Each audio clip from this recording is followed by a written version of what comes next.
παιδί μου. Ναι, γιαγιά. Πρέπει να προσέχεις όμως. Ίσως δεν έπρεπε να σηκωθείς ακόμα από το κρεβάτι. Είμαι πολύ καλά και μην ανησυχείς. Έπειτα, κανένας δεν πεθαίνει από μεγάλη ευτυχία. Αν ζούσε και ο παππούς, δεν θα έλειπε τίποτα από τη χαρά μου. Μην πίνεις. Μα μόλις τα άγγιξα στα χείλη Μα ο μου. γιατρός είπε καθόλου. Αυτός τώρα είναι ο γιατρός. Γιατρέ μου επιτρέπετε? Αν μου υποσχεθείτε πως δεν θα μας ζητήσετε άλλο, θα σας επιτρέψουμε μερικές σταγόνες ακόμα. Σας το υπόσχομαι. Μονάχα να μην το μετράτε με τη σταγονόμετρο, Γεια σας, παιδιά μου. Αφού δεν κάνει να πιω, διασκεδάστε με τουλάχιστον. Έλα, Χριστίνα, παίξε μας, παιδί μου, κάτι στο πιάνο. Α, ή μάλλον όχι. Σηκωθείτε να χορέψετε. Και εγώ θα καθίσω εδώ και θα σας καμαρώνω. Γιαγιά, δεν έχω διάθεση. Κάντε της λοιπόν το χατήρι.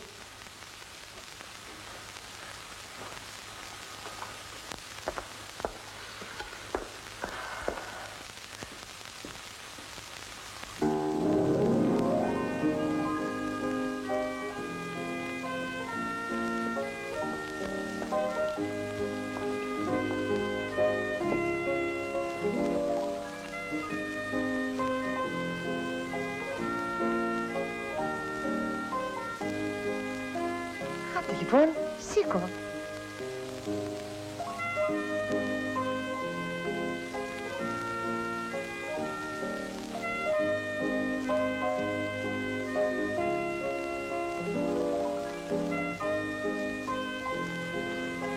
Πόσα μου θυμίσει αυτός ο χορός. Το θυμάσαι αυτό το σκοπό? Για μένα είναι το βάλς του χωρισμού.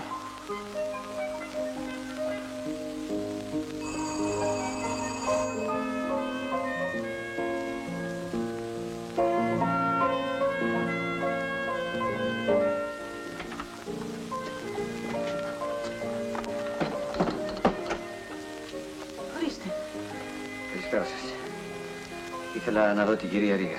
Η κυρία είναι άρρωστη. Δηλαδή δεν μπορώ... Η κυρία δεν μπορεί, απόψε είναι... Εμένα ελπίζω να με δεχτεί. Ποιος είστε? Ο εγγονός της. Ποιος? Γιατί τρομάξατε? Ο εγγονός της είπατε? Ναι. Εσείς ποια είστε? Εδώ του σπιτιού. Πέστε της λοιπόν. Αμέσως. Ένα λεπτό.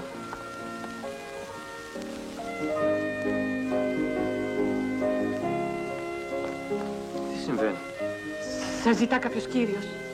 Εμένα? Με συγχωρείτε. Ποιος είναι? Ας περάσει. Πάω να δω.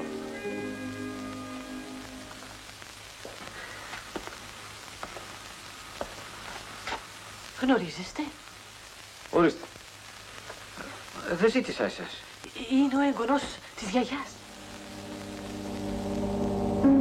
Ελενιάστε μας μόνος. Βρίσκεσαι στην Αθήνα από καιρό? Όχι. Πώς όχι, κι όμως σε έχω ξαναδεί στο μοναστηράκι. Γιατί εμφανίζεσαι τώρα? Ασφαλώς κάνετε λάθος. Δεν κάνω καθόλου λάθος. Είμαι βέβαιος. Εσείς ποιος είστε? Ένας φίλος του σπιτιού. Ήθελα να δω την κυρία. Έρχομαι από πολύ μακριά. Από τις φυλακές του Καναδά, τα ξέρω. Τα ξέρω όλα. Ήταν μια νεανική ανοησία μου που την πλήρωσα πολύ ακριβά. Δίκαια τιμωρήθηκα. Έδειξα όμως στη φυλακή καλή διαγωγή και εργατικότητα. Πριν 2 χρόνια μου έδωσαν χάρη. Ζήτησα δουλειά εκεί, αλλά ποιος εμπιστεύεται ένα πρώην φυλακισμένο? Ήταν κοινοστατηγία της πατρίδας, η λακτάρα αυτού του σπιτιού και γύρισα. Γιατί δεν εμφανίστηκες αμέσως? Φαίνεστε άνθρωπος που ξέρετε πολλά και καταλαβαίνετε. Ντραπόμουν να παρουσιαστώ και δεν τα αποφάσιζα. Σήμερα μόλις έμαθα πως ο καημένος ο παππούς πέθανε και σκέφτηκα την άμυρη γιαγιά και είπα θα θέλει ένα στήριγμα. Ας πάω. Και αν είναι να με διώξει, ας με διώξει. Σας τα είπα όλα. Θέλω να τη δω. Τα ξέρει για μένα, για τις φυλακές, για όλα? Δεν ξέρει τίποτα. Πιστεύει πως χάθηκες. Καλύτερα. Μ' αγαπούσε πολύ. Στάθηκα ανάξιος. Το να ασφάλει κανείς, λέει ένας σοφός, είναι ανθρώπινο. Το να μετανιώσει όμως είναι θεϊκό. Θέλω να πιστεύω πως είσαι ειλικρινής όταν λες ότι μετανιώσες.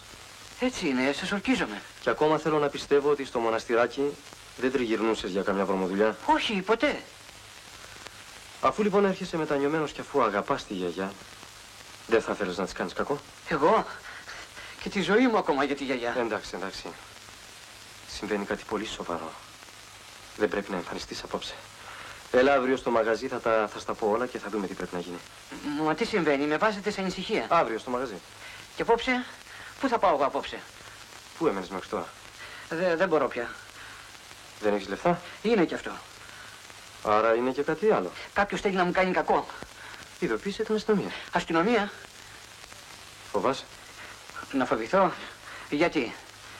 Μα ένας πρώην φυλακισμένος... Λες ψέματα. Εγώ? Κάτι έχεις κάνει και φοβάσαι. Ζητάς την προστασία ενός σπιτιού, γι' αυτό θυμήθηκες τώρα τη γιαγιά. Σας ορκίζομαι ότι... Η γιαγιά όμως δεν θα αργήσει να καταλάβει τι κρύβεις. Αναγκαστικά θα τα μάθει όλα. Και τότε μπορεί να σε διώξει. Πάντως, για ένα πράγμα να είσαι σίγουρος, ότι δεν θα αντέξει. Μη θελήσεις να προσθέσεις άλλο ένα κακό. Κι εγώ, τι θα κάνω εγώ? Θα φύγεις. Θα πας στο εξωτερικό να εργαστείς όπως εργάζονται τίμοι άνθρωποι. Θα πνίξεις τον κακό άνθρωπο που έχεις μέσα σου. Και όταν μπορείς να βλέπεις τον κόσμο με το κεφάλι ψηλά, έλα και πες της, εδώ είμαι. Ακούστε, είχα σκοπό να ζητήσω από τη γιαγιά να με βοηθήσει για να φύγω. Χρειάζομαι, βλέπετε, λεφτά. Δεν έχω. Αν είχες δηλαδή λεφτά, θα φεύγες χωρίς να εμφανιστείς τώρα? Θέλει και ερώτημα. Έχω το λόγο σου. Και βέβαια. Θα στα δώσω εγώ. Είναι 15.000. Τα είχα μεγάλη ανάγκη αυτά τα λεφτά. Πάρτα. Πιστεύω όταν μπορέσεις να μου τα στείλεις. Δεν ξέρω πώς να σας ευχαριστήσω, αλλά... Αλλά? Δεν φτάνουνε, κύριε. Χρειάζομαι 30.000. Πού θα βρω 30.000 εγώ? Ζητήστε τουλάχιστον από τη γιαγιά. Τάχα πως τα θέλετε εσείς. Δεν θα σας αρνηθεί. Όχι, έλα αύριο από το μαγαζί. Τι κάνεις τόση ώρα, παιδί μου? Ποιος είναι ο κύριος? Ο κύριος είναι... Είμαι ένας παλιός μαθητής του κυρίου καθηγητού. Δεν ήξερα ότι πέθανε. Συλληπιτήρια κιόλας. Ευχαριστώ. Μ' αγαπούσε πολύ ο συγχωρεμένος. Εγώ μένω σε επαρχία. Μου έλεγε πάντα, όταν έρθω καμιά φορά στην Αθήνα, να έρθω ίσια στο σπίτι του. Να μείνεις όσο θέλεις, μου έλεγε. Θα σε έχω σαν παιδί μου. Δυστυχώς όμως... Δεν έχει σημασία. Καλοσύνη σας. Αφού σε έχει καλέσει εκείνος, είσαι πρόσδεκτος. Αυτό λέγατε τόση ώρα? Όχι, λέγαμε για κάτι παλιά. Ο εγγονός μου έπρεπε να σας φέρει αμέσως μέσα. Ορίστε. Περάστε. Μα τι πάθαμε? Δεν θα μιλήσει κανείς? Ίσως σας χάλασα τη διάθεση εγώ. Όχι. Φεύγει ο εγγονός μου σε λίγες μέρες για ταξίδι και... Αλήθεια? Κρίμα. Και πού μου μένετε? Στον Καναδά. Δεν σας το είπε? Α, ναι, βέβαια. Θα πρέπει να είσαστε καλά αποκαταστημένος για να σας περιβάλλουμε τόση αγάπη όλοι. Νομίζετε ότι θα μπορούσα να κάνω τέτοια σκέψη για το παιδί μου? Πάντως, δεν θα το δεχόσαστε έτσι αν, ας πούμε, είχε μια κοιλίδα στη ζωή του. Δεν είχε ποτέ καμία κοιλίδα. Η Χριστίνα δεν ανέχεται να τον κακολογούν. Πιείτε λοιπόν το κρασί σας. Είναι παλιό, χρονών. Είχα μελετήσει να το ανοίξω όταν θα ερχόταν ο εγγονός μου. Ευχαριστώ. Έχω λοιπόν την εντύπωση ότι σας έχω ξαναδεί. Ότι έχετε ξανάρθει εδώ. Μα δεν νομίζω. Κι όμως η γιαγιά έχει δίκιο, έχω ξανάρθει. Μα πάνε πολλά χρόνια, ήμουνα παιδί. Πώς είπατε το όνομά σας? Δημήτρης. Δημήτρης, όπως ο εγγονός μου. Είσαι κουρασμένη, γιαγιά.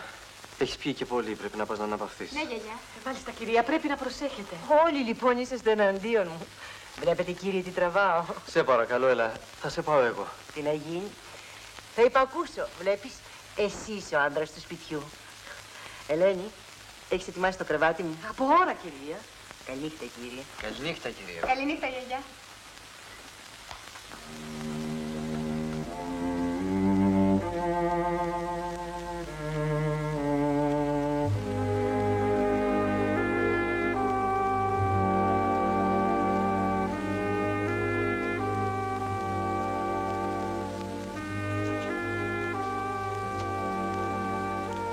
Είστε αραβωνιαστικιά του... Όχι. Μήπως συγγενείς του? Είμαι θετή κόρη της γιαγιάς. Α. Και ο κύριος λοιπόν είναι εγγονός της γιαγιάς. Γιατί βρίσκεται τίποτα το περίεργο σε αυτό? Όχι, καθόλου. Θέλετε να σας δείξω το δωμάτιό σας? Ευχαριστώ, θα περιμένω τον κύριο. Καληνύχτα σας. Καληνύχτα. Και όνειρα γλυκά. Δεν σε καταλαβαίνω, παιδί μου. Μίλησέ μου καθαρά. Γιατί διστάζεις? Πρόκειται για μια μεγάλη ανάγκη, γιαγιά. Οικονομική? Ναι, είναι κάτι που δεν το υπολόγισα. Θέλω να με διευκολύνεις. Μήπως θέλεις χρήματα? Ναι. Σου δίνω το λόγο μου ότι θα στα επιστρέψω σύντομα. Πώς μπορείς να το πεις αυτό, παιδί μου? Όλα εδώ μέσα είναι δικά σου. Όχι, γιαγιά. Ναι. Έχω ειδοποιήσει μάλιστα και το συμβολιογράφο. Θα σου μεταβιβάσω από τώρα όλη μου την περιουσία. Όχι, μην το κάνετε αυτό. Γιατί κάνεις έτσι, παιδί μου? Όχι τώρα, όταν ξανάρθω. Τώρα θέλω να μου δανείσετε μόνο για την ανάγκη. Χρειάζομαι 30.000 και έχω μόνο τις 15. Να, μέσα σε εκείνο το σιρτάρι είναι. Πάρ' τα όλα. Όχι, θέλω μόνο 15. Καλά, πάρε όσα θέλεις.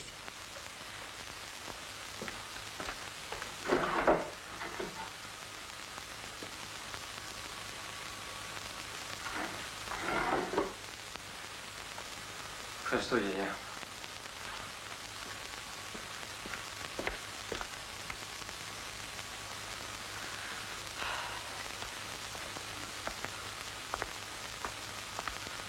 Πιστεύω να κατάλαβες τι έγινε. Οι γέροι δεν έμαθαν ποτέ την αλήθεια για σένα. Η γιαγιά, πιστεύοντας ότι είσαι χαμένος, σε ζητούσε. Ώσπου αρρώστησε. Ήρθαν έτσι τα πράγματα που αναγκάστηκα να παίξω το ρόλο σου. Το ρόλο ενός καλού εγγονού. Όμως θα φύγω αύριο. Φύγε κι εσύ. Είναι η καλύτερη λύση. Ορίστε, έχω εδώ τα λεφτά. Είναι οι 15.000 που σου λείπουνε. Σύμφωνοι? Θα φύγεις τώρα. Κρίμα. Ήθελα να αποχαιρετήσω τη γιαγιά και τη μικρή. Θα ήταν αγένεια να φύγω έτσι. Ελένη, τη βαλίτσα του κυρίου είναι έτοιμος να φύγει. Είναι και η κυρία στο κόλπο.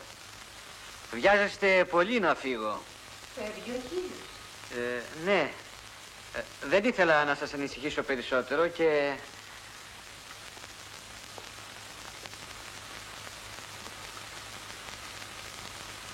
Σας χαιρετώ λοιπόν και σας ευχαριστώ πολύ. Τι σημαίνει αυτό? Σηκωθείτε παρακαλώ. Όχι. Αφήστε με να μείνω πεσμένος στα πόδια σας, να σας φιλώ το άγιο χέρι σας και να σας πω σαν τον Άσο το Υιό, συγχωρέστε με γιαγιά. Δεν σε καταλαβαίνω. Πες το που τι συμβαίνει. Σηκώνεσαι εδώ. Ποιος είσαι?